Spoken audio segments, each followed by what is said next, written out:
বিদেশি শিক্ষার্থীদের জন্য ভিসা নীতিতে আরও কঠোরতা আরোপের সিদ্ধান্তে চূড়ান্ত অনুমোদন দিয়েছে মার্কিন হোমল্যান্ড সিকিউরিটি ডিপার্টমেন্ট। আগামী সেপ্টেম্বর থেকে কার্যকর এই নীতিমালায় বলা হয়েছে, কোনো বিদেশি শিক্ষার্থী ও বিনিময় ভিসার অধীনে সাংস্কৃতিক কর্মীরা কেন্দ্রীয় সরকারের বিশেষ অনুমতি সাপেক্ষে যুক্তরাষ্ট্রে সর্বোচ্চ 4 বছর অবস্থান করতে পারবেন। এছাড়াও শিক্ষার্থীদের প্রোগ্রাম পরিবর্তন এবং এক প্রতিষ্ঠান থেকে অন্য প্রতিষ্ঠানে স্থানান্তরের সুযোগও সীমিত করা হচ্ছে।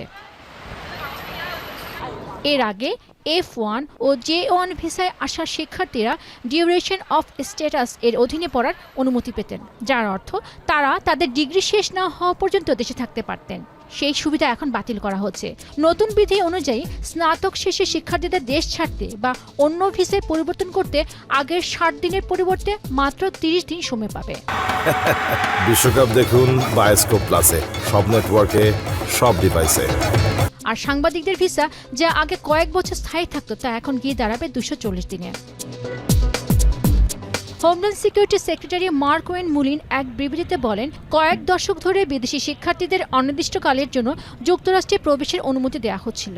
ফলে হাজার হাজার শিক্ষার্থী যুক্তরাষ্ট্র ছেড়ে যাওয়ার বিষয়টি এড়াতে চিরস্থায়ীভাবে বিভিন্ন কোর্সে ভর্তি থেকে অভিবাসন ব্যবস্থার অপব্যবহার করছে। নতুন এই নিয়ম ভিসার ব্যাপক অপব্যবহার মোকাবেলায় সহায়ক হবে বলে মন্তব্য করেন তিনি। তবে ট্রাম্প প্রশাসনের এমন সিদ্ধান্তে উদ্বেগ জানিয়েছে আন্তর্জাতিক শিক্ষাবিদদের শীর্ষ সংস্থা NFSA। নতুন এই নিয়মগুলো ভ্রান্তিকর ও অপ্রয়োজনীয় বলে অভিহিত করেছেন সংস্থাটির প্রধান নির্বাহী। এছাড়াও বিশেষজ্ঞরা মনে করছেন, ওয়াশিংটনের এমন সিদ্ধান্তে সবচেয়ে ক্ষতিগ্রস্ত হবেন স্নাতকোত্তর ও গবেষণামূলক প্রোগ্রামের শিক্ষার্থীরা। কারণ মার্কিন যুক্তরাষ্ট্রের অধিকাংশ স্নাতক প্রোগ্রাম 4 বছরের হলেও PhD বা অন্যান্য উচ্চতর ডিগ্রি সম্পন্ন করতে সাধারণত 5 থেকে 7 বছর সময় লাগে। নতুন নিয়মে সেই সুযোগ সীমিত হয়ে যাবে বলেও আশঙ্কা শিক্ষাবিদদের।